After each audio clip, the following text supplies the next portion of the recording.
Olá, no programa de hoje, memórias de torturas e assassinatos na ditadura.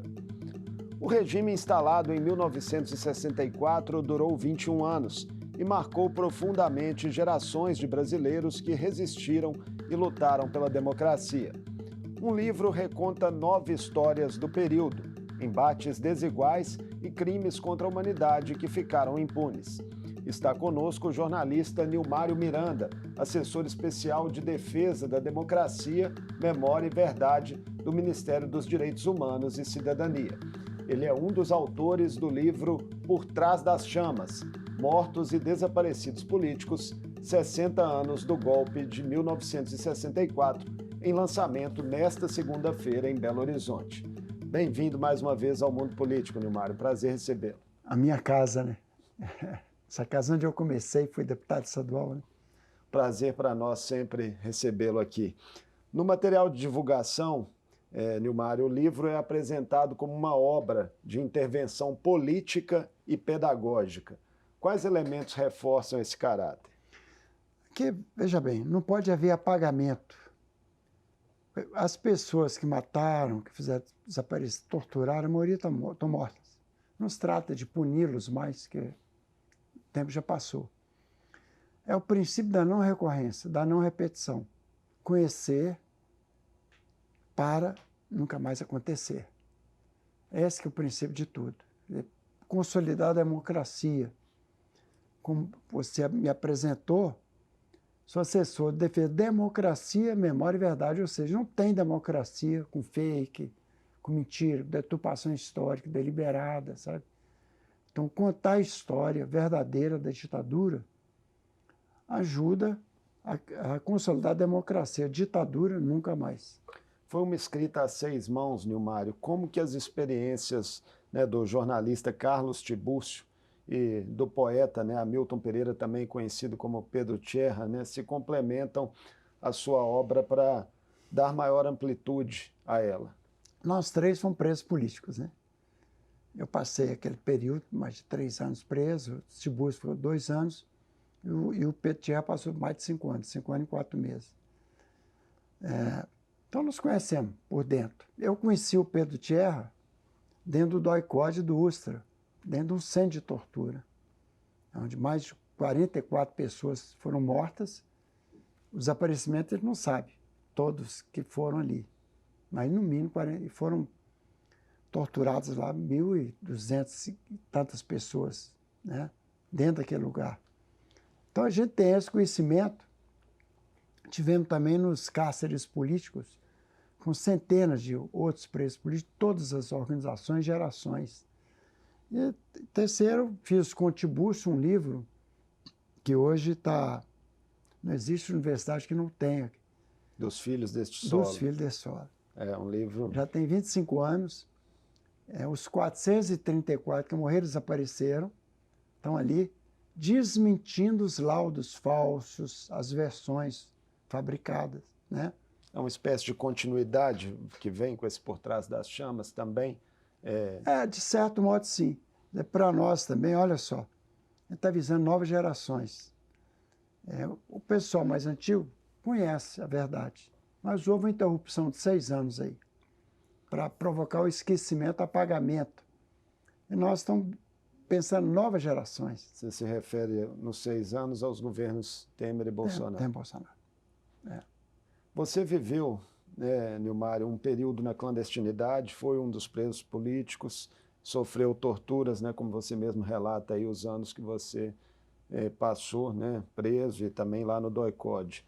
Para você, a escrita também é um exercício de ressignificação de experiências traumáticas do ponto de vista pessoal? Não, eu acho que não. Quem me torturou foi, primeira parte, foi o delegado Fleury, do DOP São Paulo. E na época, eu tinha falado, olha, se eu não entregasse os companheiros, que eu ia ter o destino que ele deu. Ele falou, foi eu que matei Marighella, matei Lamarca, matei Toledo, matei Bacuri. Personagens que são destacados aqui, no livro. Falei, então, eu que fiz isso. Se você não colaborar, você vai conhecer a sucursal do inferno. 5 horas depois, já tinha perdido a audição no ouvido esquerdo, então era Troço barra pesado. Mas quando o último ano de cadeia, eu tirei em Juiz de Fora, 75 já, muitos anos depois, 3 anos e meio depois. Eu já tinha decidido que não ia levar, que eu não ia trazer tortura do meu coração para minha alma. Que eu ia ajudar a construir a democracia. Quando eu saísse, eu casei, construí uma família, trabalhei com essa temática toda. Mas o que me marca sempre é isso. Sou uma pessoa, sou um pacifista e não revanchista, e preocupado com a não repetição das coisas, né? Daquelas coisas pavorosas que a gente conheceu. Falando nessas coisas pavorosas, o livro traz diversos relatos, né, dramáticos ali, reveladores sobre práticas de agentes da repressão na Casa da Morte em Petrópolis e na usina, né, Cambaíba, em Campos dos Goitacazes. Quais foram as maiores atrocidades cometidas naqueles espaços? Olha só, não foi só lá, né? Porque foi uma decisão de uma reunião entre Médici, Orlando, Médici Geisel, Médici, Orlando Geisel e Ernesto Geisel, que decidiram criar os doicotes, que era um sistema de o exército ia controlar a luta contra a guerrilha urbana e rural, como eles diziam. E nesse contexto criaram sem formação do exército. E eles resolveram abrir uma Casa da Morte em Petrópolis. Houve outras, mas essa foi a principal. Por sorte da história do Brasil, uma pessoa sobreviveu, uma mineira, Inês Etienne Romeu. Ela foi a única sobrevivente, senão nunca saberíamos que tinha o Casa da Morte.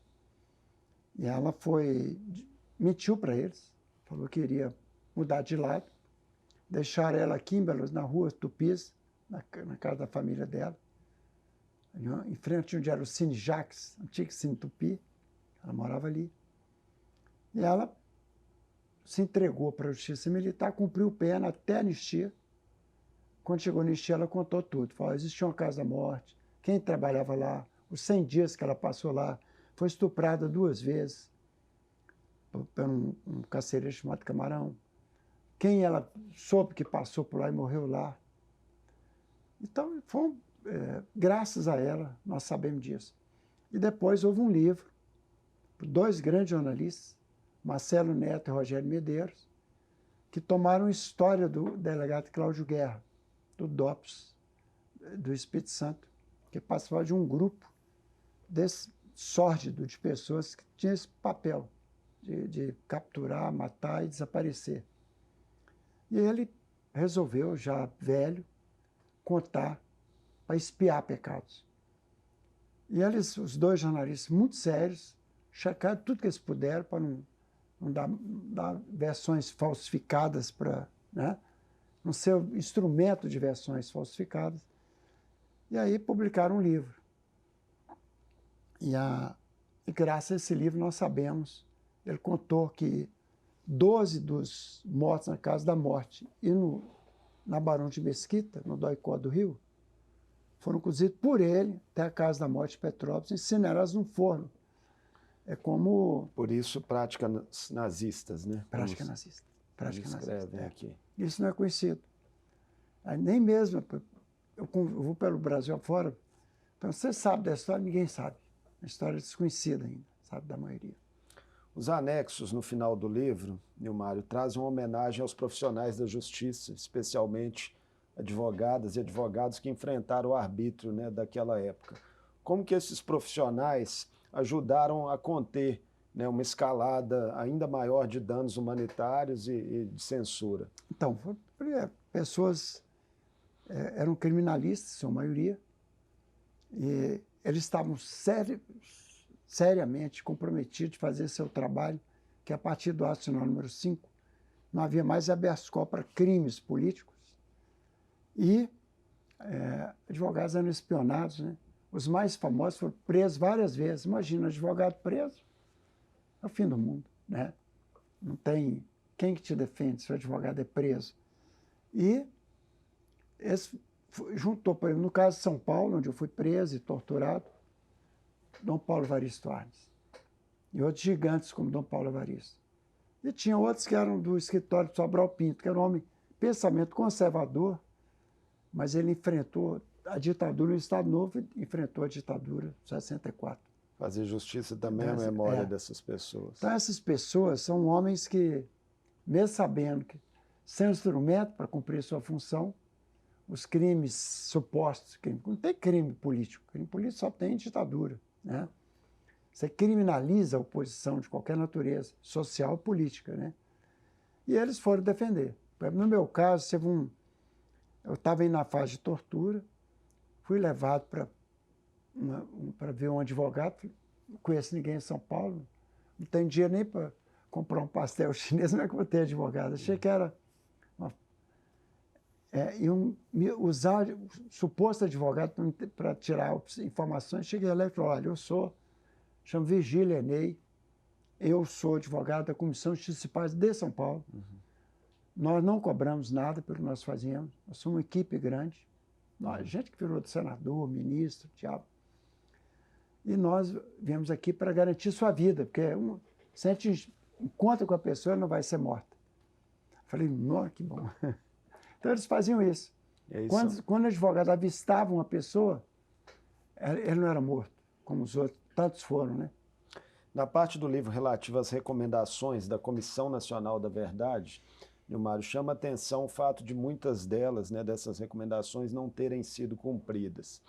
Quais seriam as mais urgentes na sua avaliação? Por exemplo, tem uma política de, na Casa da Morte, virar Memorial de Direitos Humanos e Democracia. Vai virar. Nós estamos nos apropriando. Daqui uns dias, encerra a desapropriação, parte jurídica e administrativa, e a Universidade Federal Fluminense vai tomar conta daquilo e virar um memorial da vida, o oposto do que se viu. E assim com vários pelo Brasil afora.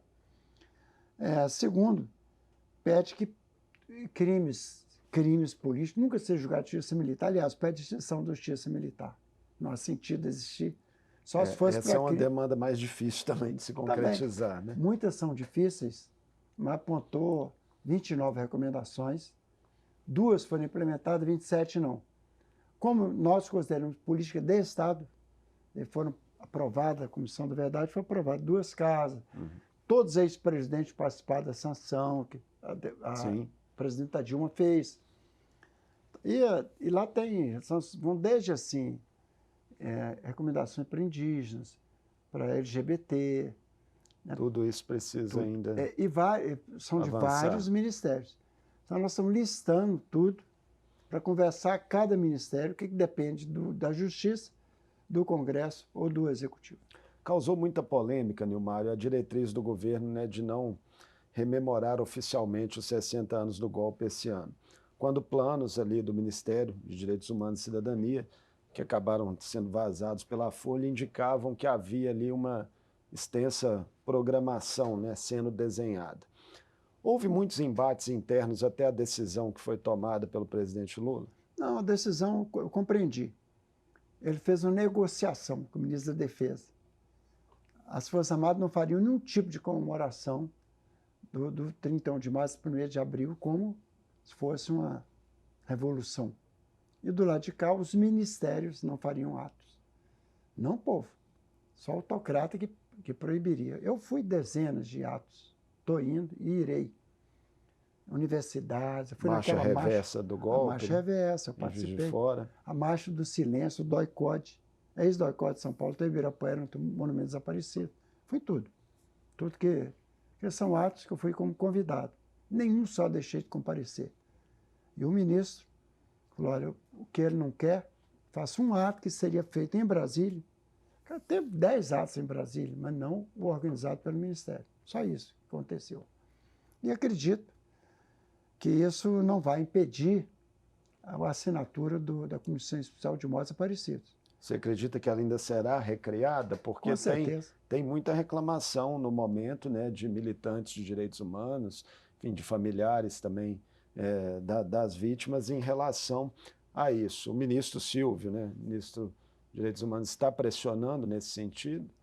Não é pressionando. Ninguém pressiona o presidente, né? Ele é escolhido pelo presidente, mas nós temos como política de Estado Tanto ao desapropriação da causa da morte. Depois de 45, nós encaminhamos. Eu participei ativamente disso.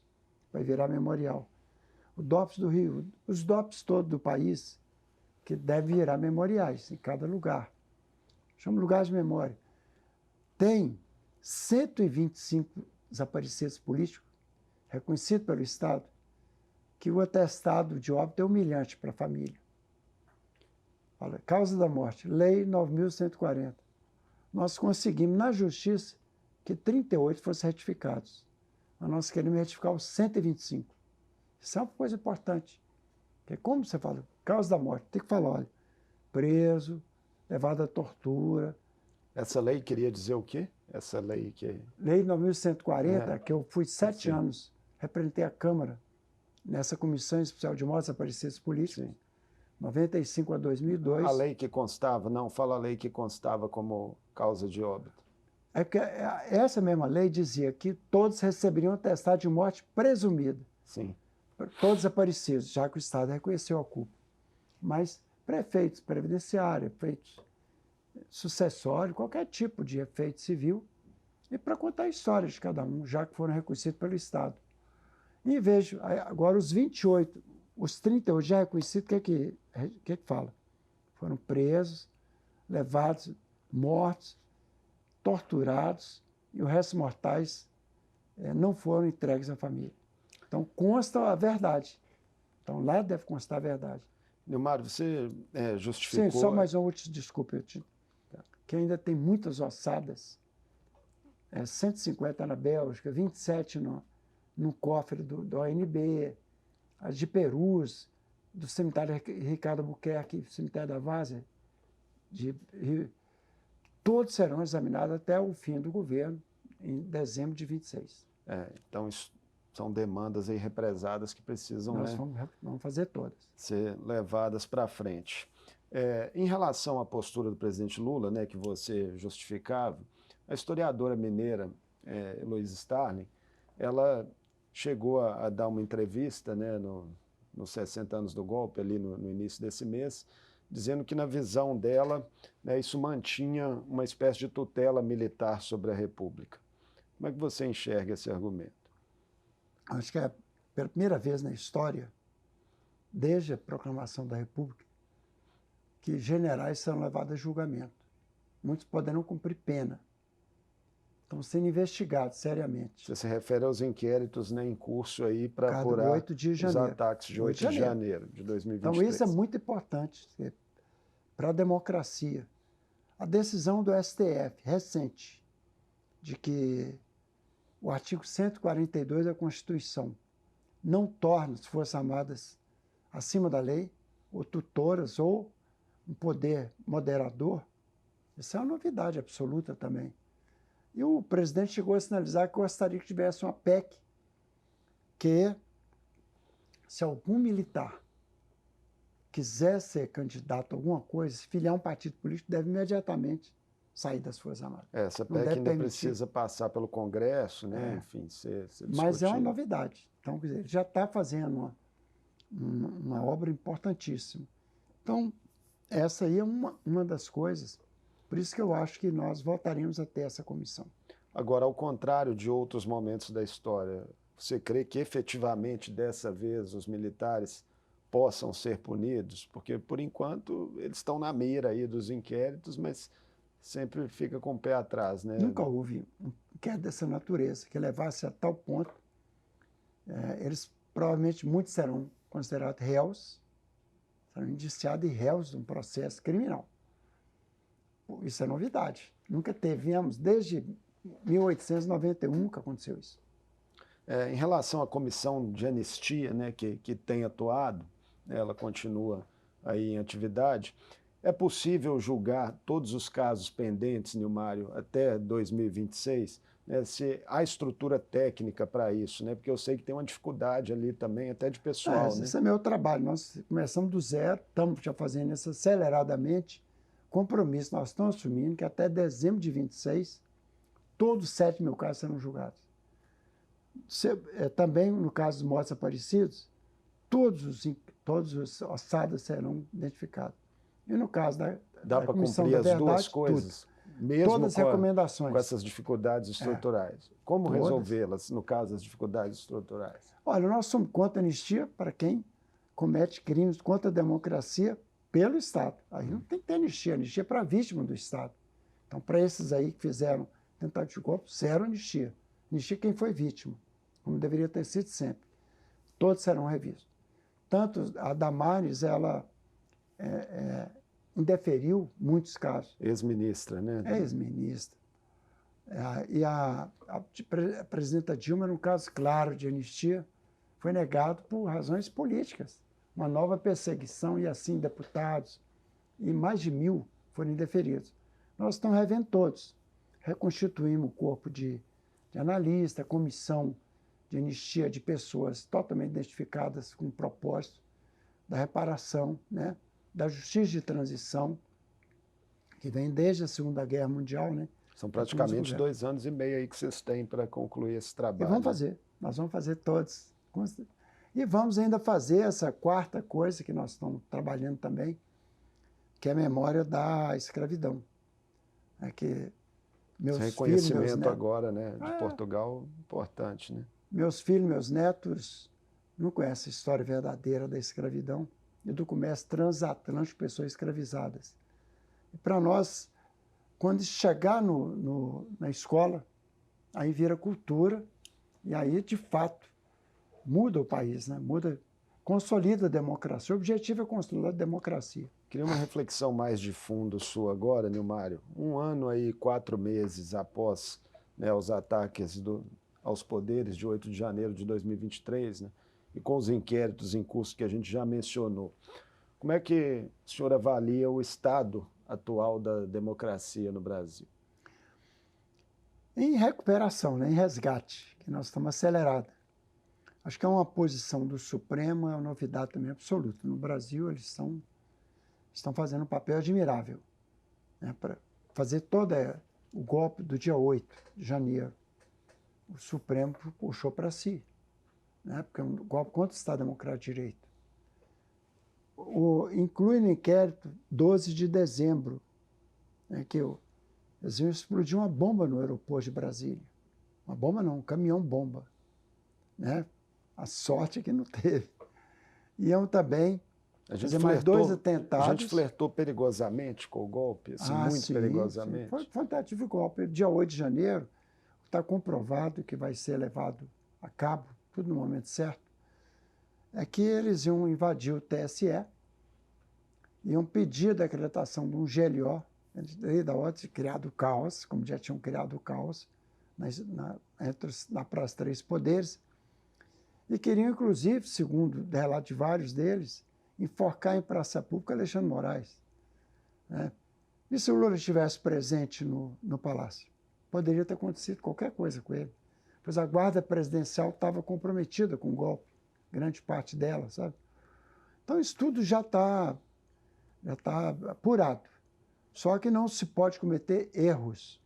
Não pode fazer como a Lava Jato fez, ser usada politicamente. Não pode decretar preventiva sem ter as condições da preventiva. Não pode negar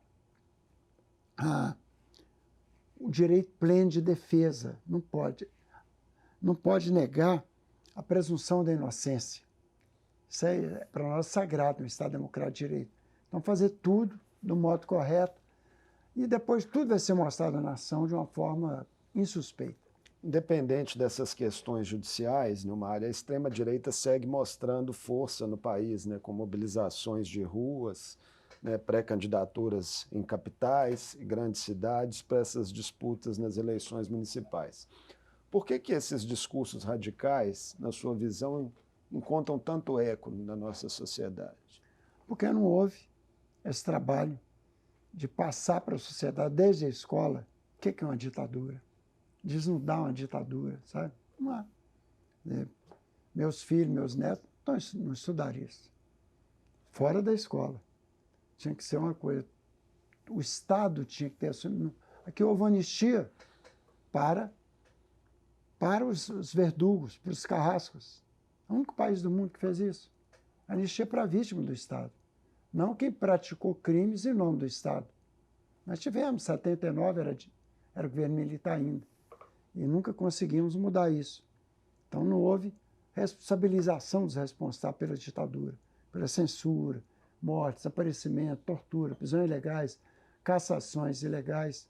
Muitas outras revistas. A Assembleia aqui restituiu o mandato de 3 deputados que foram cassados no golpe.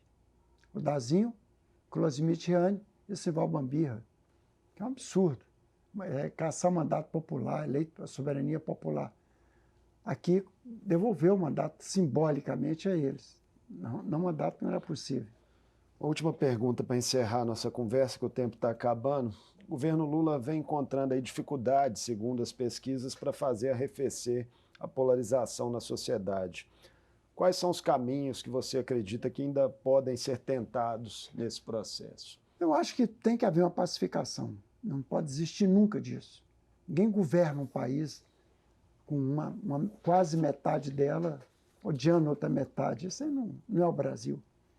Eu creio que são duas coisas que têm que marchar junto. A reconstrução do Estado Democrático de Direito de forma sustentável e o Estado do Bem-Estar Social. No caso, eliminar toda a fome, a miséria, o desemprego, voltar a ter moradia, essa população de rua que envergonha o Brasil, sabe? Polícias que usam métodos ultrapassados para exercer sua função em vários estados. Tudo isso tem que completado, mas são indissociáveis, Estado Democrático de Direito e Estado de Bem-Estar Social. Nilmário, muito obrigado por essa conversa conosco aqui no Mundo Político da TV Assembleia, mais uma. Sucesso com seu livro Por Trás das Chamas, aí na sequência de lançamentos que virão pela frente. E parabéns à TV Assembleia pelo trabalho extraordinário que vem feito desde que foi criada. Obrigado. Eu conversei com o Nilmário Miranda, jornalista e assessor especial de defesa da democracia, memória e verdade do Ministério dos Direitos Humanos e Cidadania. Falamos sobre as reflexões trazidas pelo livro Por Trás das Chamas, Mortos e Desaparecidos Políticos, 60 anos do golpe de 1964. A obra assinada por Nilmário, Carlos Tibúrcio e Hamilton Pereira, também conhecido como Pedro Tcherra, foi lançada nesta segunda-feira em Belo Horizonte. O Mundo Político fica por aqui. Obrigado por nos acompanhar e até o próximo programa.